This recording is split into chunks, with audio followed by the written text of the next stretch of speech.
relax, and let's have a chapter chat. I'm your host, Jessica Foster, and today we're doing something a little different.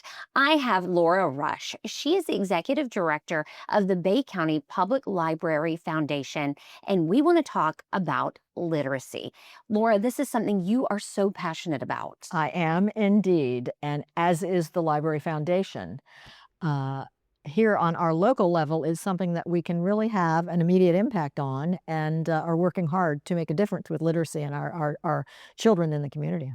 And you told me that you feel like literacy is a crisis across the nation. Explain that a little bit. Well, if you look at the numbers nationally, education in general is having some significant issues. And what is the very basis of education but reading? If a child cannot read, especially if they get behind by a certain age, which is typically the third grade level, it is very difficult for them to catch up again. And on the national level, we are seeing that across this entire country. And bringing it down to our local level, while our numbers are ticking up a little bit, because so many of us have been working so hard trying to influence it, it's an important issue that really needs attention. And I have to point out, Laura is a retired judge. So I've read a lot. You have read a lot, and this is definitely a passion of yours. Why do you think that we are seeing such an issue with literacy across our nation? I've done a lot of reading on this. Reading, good idea. There are many issues. Socioeconomic, how the family home is structured. Electronic devices is a big one. How the school day is structured. Reading may not be, there may not be enough time to devote a period of time to reading for a child. There are many, many issues. And we're just trying to do our little small part by making sure kids have reading material and an appreciation and love for reading and books. And we're going to talk a little bit about what Laura is doing and just a community of volunteers are doing to increase literacy rates here in the Florida Panhandle, but this can also impact other communities. One of the initiatives that you have started is FLOW, Yes. Free Library on Wheels. So explain to our listeners what FLOW is.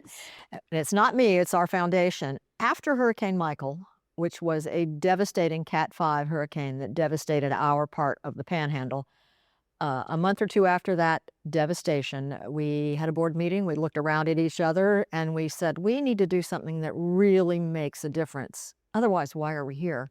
We came up with 3 options, and the one that was near and dear to my heart was selected, and that was, let's create a free library on wheels. FLOW, Free Library on Wheels. And thanks to significant funding and support that continues to this day by the St. Joe Community Foundation and others in the community, we have been able to operate FLOW since the summer of 2019. We are going into our 7th fall. And we take FLOW out and about through the community and give books away to children, age-appropriate books. And since 2019, we have given away over 75,000 books. This week, for example, we had 2 visits. We do after-school programs and special events. This year, we were at 2 different local elementary schools. Boys and Girls Club after-school program and Bay Base after-school program. And we just roll up, totally volunteer-driven, volunteer staffed, volunteer-operated, and we work with children. They come on board FLOW, which is their favorite thing to do, or they visit our tables that we've set up and they pick out books. 4 books, take home, set up your own library. And we've been doing this for 7 years now. And I've actually watched this in action. What I think is remarkable is that the kids get to go and pick out their own books. It's like they're shopping for themselves, and that makes a difference. It does make a difference. There is data that says, or proves the point, that if a child selects their own reading material, they're much more likely to read the book, to read whatever they've picked out. And it's just a treat to watch it. Some children take it very seriously and may take a long time to find just the right book. Others, oh, I like the cover, I'll take that home. And we'll say, can you read a paragraph or 2 to us just to make sure that we're matching up their reading skills with the books they've chosen. And again, it's an age-appropriate thing. And I should say, when I say we've given away more than 75,000 books, the great volume of those books came to us free of charge by Better World Books, which is I believe it's an international group, a nonprofit also, that provides books to nonprofits like ours. They've been a huge supporter. And boy, when that semi-trailer shows up with 24 Gaylord pallets of books that we then have to sort, it is amazing to see. We've had 4 such deliveries to keep us well stocked with our inventory. It's really a jaw-dropping moment. I remember the very first time the semi pulled up at FSU, our Panama City campus. They opened those doors, and I looked at that, and the first thought in my head was, well, it seemed like a good idea at the time, but we've managed it, we've perfected it, and again, we'll have 120 volunteers show up from our community, and we will sort 20 to 22,000 books in 2.5, 3.5 days. It is a marvel to stand back and watch these volunteers. And of course, we have that huge donation. And then we've started a Chapter Chat book drive that helps put some more books in the hands of kids too. We donate all of those to Flow every year. Hugely successful. And from that came the Addie and Baylor Foundation. And they have adopted us, thanks to WJHG, thank you very much, and provide us books. And they are an integral part of the Chapter Chat book drive you all do for us. And it's giving us brand new, wonderful, age-appropriate books that we can then turn around and take out into the community. And it is such a treat to stand back and have a 5, 4, 3-year-old even child look at a table full of beautiful books and have the luxury of picking out what they want. It really is. And there are a lot of foundations out there that want to support literacy. As we mentioned, the Addie and Baylor Foundation. This is a family. They had 2 beautiful children that they lost in a tragic accident. Both of them love to read. And so they said, we can honor their memory by making sure that other children have access to books. So that's just one of those other great organizations out there. If someone's listening today and they're saying, hey, we have an issue in our community with literacy and they want to do something like Flow, what is your advice? Well, what we have learned from Flow, which again started out as after-school visits, and then it went to special events, because we do special events also. Kid Fest, which is in late April, early May every year. We gave away 1,000 books last go round. The world's biggest baby shower. Again, special events where we can encounter children and their parents or guardians, and exchange ideas or encouragement on how important it is for a child to read. But it's not just Flow. We also realize that these after-school programs that we visit are schools that need a little help with reading, generally. We also decided, well, let's find child care centers in that geographical area, because these children in the child care centers are going to be feeding into these schools. So we provide support 25 to 30 child care centers in our county where we provide age-appropriate books. 2 more I'm going to be adding this week. Call us up and say, hey, could we get in on that? We are happy to do that, because we know there's so much evidence, so much data that shows us that from the 0 to 5 years of age, that is the critical time for brain development, for exposing a child to language, whether it's written language, verbal language.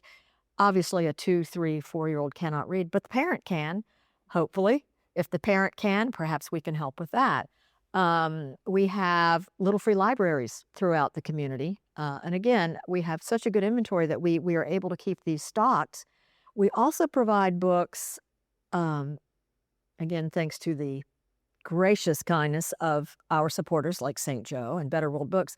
We have books that we are now getting into the hands of some of our retirement centers, some of our senior centers. Again, like we do with the Chapter Chat book club that you do with our local libraries. A child that sees a parent reading is going to think, oh, I'm gonna mirror my parent. You've seen that firsthand with your daughter. I have seen it firsthand. We went through a period, and this kind of goes back to some of those issues, I think, with literacy and why we're seeing it decline. I think sometimes it can be curriculum-based as well, because I know in our state, standardized testing is a huge thing in the public school system, and they have to teach a certain way to teach those kids how to take those standardized tests. So my daughter was reading a lot of passages preparing you for a standardized test, and she was like, I don't enjoy reading this. And it was almost shutting her down to where she was not enjoying reading anymore. That's sad. And when she was little, we read all the time and she liked it. And so I was seeing this change, and I was like, this can't happen. So I knew that if I started a book club and it forced me to read more, that she would mimic that behavior, and she has.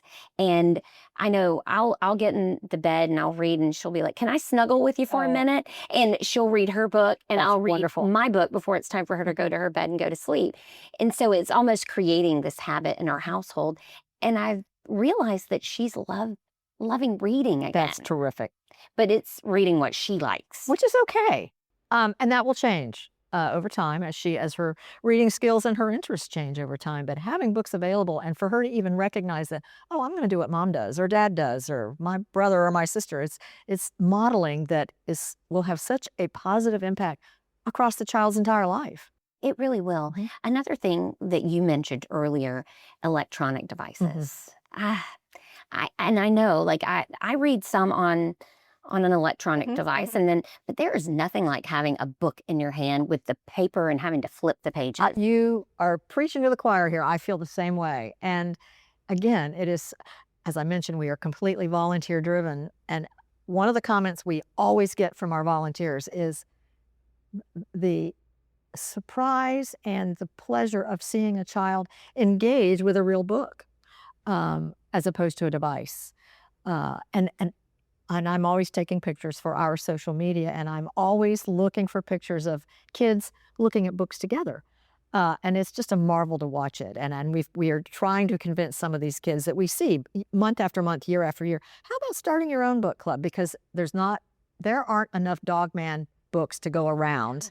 So when we are out of our Dogman and that we've given out for this particular visit, and I will say to the one who has it, well, when you read it, pass it on to your friend. Talk about it. That's how that's how you share books. There was a book that we read when my daughter was little, Share, Big Bear, Share. And we still say that in our house sometimes where I'm like, share, Big Bear, share. So again, if someone is wanting to do something like this in their community, it's totally feasible. Absolutely. What about the grant writing process? That's important, isn't it? Yeah, we came about, the Bay County Public Library Foundation, as we've established, is a nonprofit that's been around since the early 80s and has done all kinds of wonderful things for the community. And it was created, again, in the early 80s by a small group of community leaders, well-known leaders in our community who did a wonderful thing. It actually the foundation came from Friends of the Library, the other nonprofit that I'm sure you will know. Friends of the Library and the Bay County Public Library Foundation exist to support the interests of our local library system. We're all made up of volunteers and have done different things over the years. And for us, and how Flow came about after the catastrophe that was Hurricane Michael and some of the devastation that was done to our local libraries and schools, et cetera, and what we were hearing back from kids, we decided to go out into the community and try to impact literacy. And so if an entity or group is wanting to do that, you know who best to know what needs are in the community than someone who lives there. Meet with your school people, talk to your teachers, talk to your parents. There is an opportunity. You just have to create it. And it really wasn't difficult. We decided we wanted to do Flow. We wrote a grant that was very, very specific to what we were trying to do. And I've said this several times over the last year or two. When we put that grant together, and oh my gosh, we got the grant, I didn't look 5 years down the road, 6, 7, 8 years. Here we are, bigger and better than ever. And I just marvel at the volunteers that step up month after month. Now we have Flow drivers, because it's a two-part thing. You've got people who drive Flow to get the van to the venue. And then you've got the team of volunteers that actually work with the students and helping them pick out books. And then you've got the people in the background who are making it. A lot of moving parts to this, but it is doable and it is so I've been retired 9 years, and this is probably the most work I've ever done, and probably the most fun I've ever done doing it, to share and pass along the appreciation for reading and books to children and even adults. When we do big events, we will take, of course, boxes and boxes of age-appropriate books to give away, but we will also take boxes of grown-up books. Again, modeling the idea. If you see your mom or dad or grandmother or cousin or sister or brother reading, maybe you as a little one, well, hey, maybe I'll pick up a book. And you never, I always say this to our volunteers, you never know what is going to spark a child's interest in reading. And you see the light bulb go off, and it's just not only is it being out in the community, it's communicating why it's important. And we have a lot of organizations in our area that are working together to work on this issue, starting with our teachers. You mentioned curriculum. The teachers are so busy. They are very, I'll use the word restrictive. They have a certain amount of tasks that they have to get done in a day, in a week, and they can't get it all done. So we're just trying to play a small part in seeing if we can get kids interested in reading and books. And so far, it seems to be working well. We really have made a difference. We are seeing those literacy rates increase in our community. And I know even our public school system, they have rearranged some of their curriculum They have. as well. I was actually talking to an educator the other day, and she said, we're seeing a huge difference when we flipped that curriculum and they're doing more novel studies, things like that, rather than just looking at worksheets and reading passages. And that's making a huge difference. And that reminds me of something else we learned in about 2022 book sort number 2. We realized that when the books are donated from Better World Books, while we don't know exactly what we're going to get, we're getting an age range. It dawned on us, these books need to look like the kids that are reading them. And we created a fund for ourselves where we call it our Look Like Me Books of Diversity, where we're out and about and we're engaging with these kids, and they want to read something by Kwame Alexander. Okay, a well-known African-American children's author, we will make that happen. Then it dawned on us that as these children become readers, and they are becoming readers, and I think that's where your educator was going, these kids know what they want to read. They know what titles they want. So they will say, do you have the latest Harry Potter? Do you have the latest Dogman? Do you have the latest Wimpy Kid or whatever? And we have not only our Look Like Me Books of Diversity Fund, where we can buy titles that reflect our kids. We also have our Popular Title Fund, where we can buy specific books that the kids want. Although I must say, I've never bought a Dogman. They're never on sale, but we've been gifted them. But we watch for sales, and it is amazing. We're very good at squeezing a nickel, and it's running well, it's running smoothly. And again, I just stand back and marvel at the people in our community who support this, because it is a tangible. And so I think any community could duplicate this. And there are many ways to do it. Little free libraries. It dawned on us that in neighborhoods that might be walking neighborhoods or in close proximity to some of these schools we're serving, we call them book deserts. How about we install little free libraries and keep them stocked? So we're doing that also. So we have a variety of ways that we're getting books out into the community. It's funny to me that you said you've been retired 9 years. Oh, yeah. And I think I'm always just in awe that you were a judge, because I think that's so marvelous. And you say you're busier now. I am, but it's the board whose vision for what we're doing has made all this happen. And then the community support. We also support United Way's Reading Pal program, providing books for them. And that is a wonderful volunteer opportunity where volunteers go into the school system, much younger kids, and read on a very regular basis. I believe it's a once a week to read with small groups of children to help them read. We have another program that we just started. This is our 3rd year. We call it our Girls Inc. Reading Club. We have a small group of adults. There are 12 of us. This will be our biggest year. The more adults we have, the more young girls we can reach.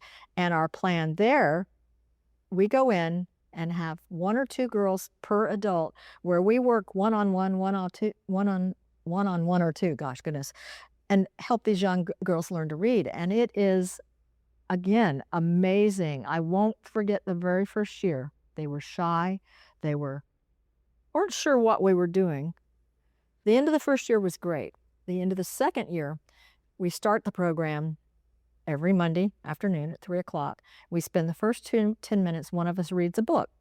Well, several months into last year, we got busy and forgot, okay, are you reading? No. Are you reading? No. Who of us is reading? None of us had signed up. A little girl raised her hand and said, I'll read. That was a success story. Yes. I know it's anecdotal. At the end of the year, we do special events for our reading girls. So we're, okay, what are we going to do, girls? Would anyone like to read? Hands flew up. Not only are they more comfortable, becoming more comfortable on the idea of reading publicly, but they're willing to do it out loud to a group of 20 people in the room. And one little girl, I will never forget her. I can see her face to this day, this little sweet, shy no more now, who read her first book to this group and was so proud of herself. Now, again, that's an anecdotal story, but that keeps every one of us going. It does. Yeah. I was somewhere in town doing something, and I had a little girl come running across the street or the room at me, grabs me for a big hug to say, I know you from Girls Inc. Again, you never know what difference you're making in a child's life. And if you can influence them or show them how to appreciate reading, you send them on their way quite well. And our volunteers are magnificent at it. And we're doing this to not only impact these kids, but future generations. Exactly. It's a community effort. Yep. And it's making a difference. It is. And you can do it too in your community. We know that you can. Yes. Yes. Here to tell you. Laura, thank you for being here. Oh, my pleasure. Thank you for all the work that you are doing in the community. And if you are a parent, a grandparent, aunt, uncle, or you are just a friend of a family who has little kids, encourage them all to read, pick up a book, and read to these kids. You've been listening to Chapter Chat. Don't forget to subscribe so you never miss an episode. Happy reading.